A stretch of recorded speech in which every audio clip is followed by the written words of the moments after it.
Live from our 7 Tasmania studios, your nightly news with Louise Huber begins now. A man remains in the Royal Hobart Hospital with stab and gunshot wounds after an incident in New Norfolk last night. Emergency services were called to a residence on Humphrey Street at around 8:30, where the 74-year-old was found critically injured. A 47-year-old woman has since been charged with attempted murder. Police say there is no wider threat to the community, calling it an isolated incident. The state government remains confident it can meet lofty housing goals, even as new figures show wait times remain lengthy. It comes as it unveils its latest development, partnering with local service providers to give those in need somewhere to live. A smiling family who've now found a place to call home. For Diesel Baker, the struggle of the waiting game is all too familiar. I was living on the street before I got a house. I was living in a van, in a tent. I was just living anywhere I could. His family now live at a new Glenorchy social housing development. All of our houses are built to 7-star energy ratings, which obviously makes it very comfortable for the tenants. Social service provider Centrecare partnering with the government on the project. We've got 53 houses just like these that will be delivered over the next 7 days before 30 June coming online. We do have a long-term plan, but this is the here and now. This is putting a roof over a family's head. Though the Bakers now have a roof over their heads, many others don't. New housing dashboard data shows there's work to be done. The time to re-tenant has increased by around a week compared to last year. The waiting list also jumping by nearly 10% in the same period, while the average time to house priority applicants is also ballooned out. The state government wants 1,500 new homes by June next year and 10,000 by 2032. Global supply shortages loom large, but the government believes its targets can be met. The partnership agreement with the building and construction industry just in the last few weeks, working with government to work through those supply chains. For Diesel, the new digs are timely, with his family of 4 set to become 5 in the next month. Now I can actually get on with life and don't have to wake up every morning thinking, where am I going to go? John Hunt, 7 Tasmania News. The opening of a new northern primary school has been delayed. Site works began early this year to prepare for the Legana Primary School, with anticipation it would open in 2024. Education Minister Roger Jensch says a buoyant Tasmanian construction industry, as well as competition for labour and materials, has made the timeline uncertain. It will now open in 2025. 105 at-risk children are waiting to be allocated a caseworker, according to figures released in budget estimates. The data also shows one child has been on that list for 224 days. Labor says under-resourcing is forcing staff to make impossible decisions. They need to look at a list of children. They know all of those children are at risk, and they have to make a determination about who's most at risk, because they know they can't respond to everyone.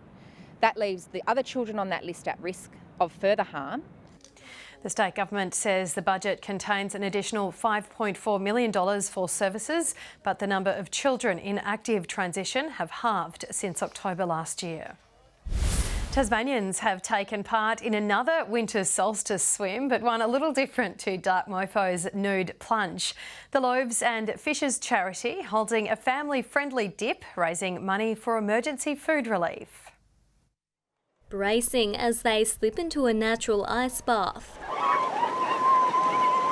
These 60 Tasmanians spent the sunrise shocking their systems at Kingston Beach. There was a lot of oohs and ahs and shrieking and thrills and spills, but it was, there was a lot of enthusiasm. A physical and mental challenge. I'm glad there were so many people because it kind of encouraged me to go, and once they said go, there was no choice. Some soaking up every second of the experience. It was unreal.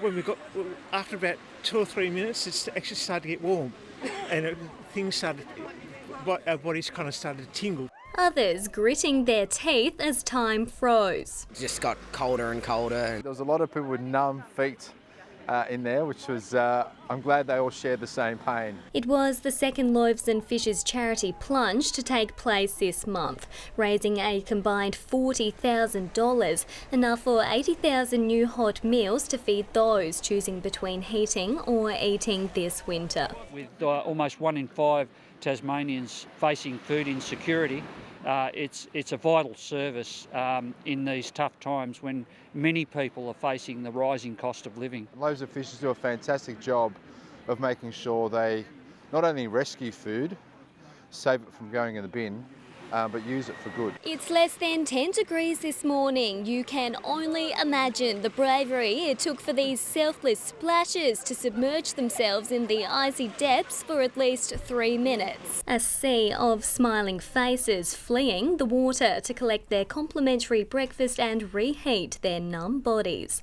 A warm reward for their kind and courageous deed. Brianna Boylan, 7 Tasmania News. And more Tasmanians have braved the cold, raising $50,000 in the Vinnie's community sleepout. The proceeds will go towards hot meals, blankets and accommodation for those sleeping rough. The charity says the increased cost of living has seen people retreat from making their usual donations, but donations are open until the end of July.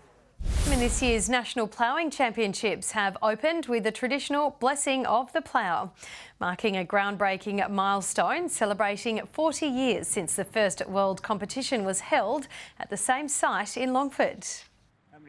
It was the first one that was held in Australia, and there had never been an event like this in Tasmania before that. It's very nice to be able to welcome ploughmen back here and to commemorate that event.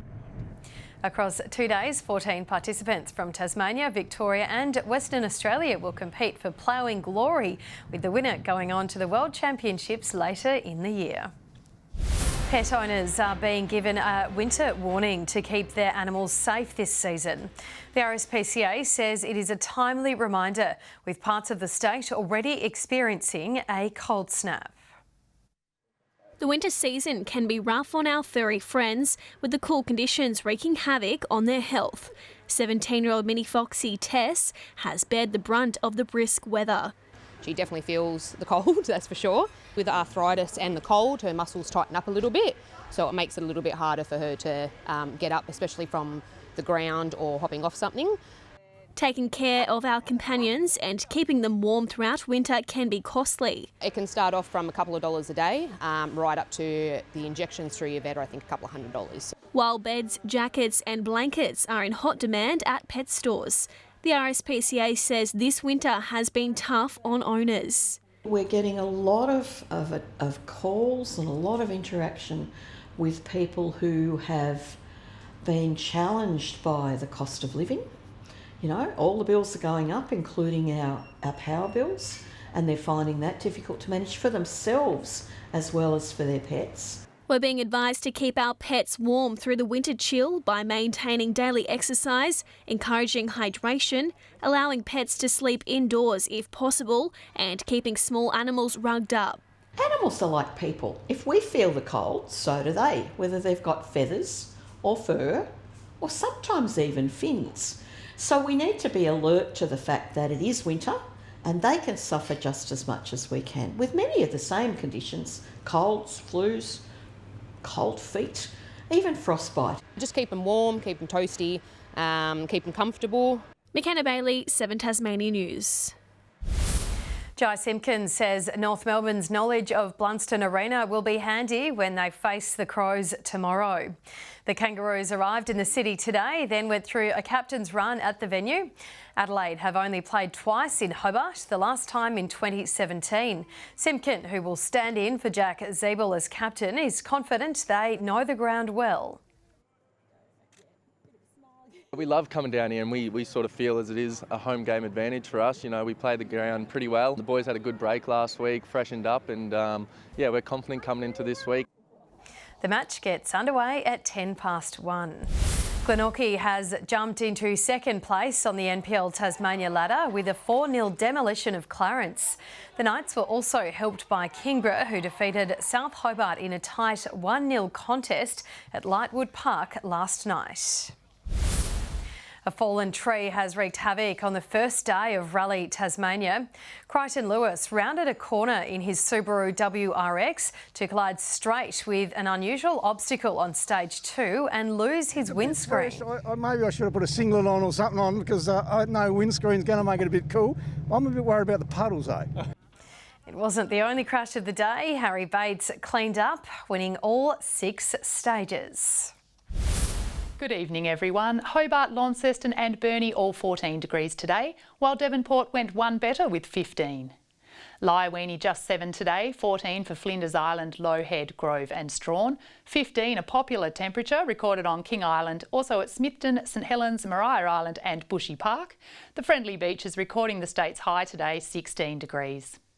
Here on the satellite picture, low to mid-level convective cloud flows over the west with a few embedded thunderstorms, while the rest of the state is mostly covered by banded mountain wave clouds.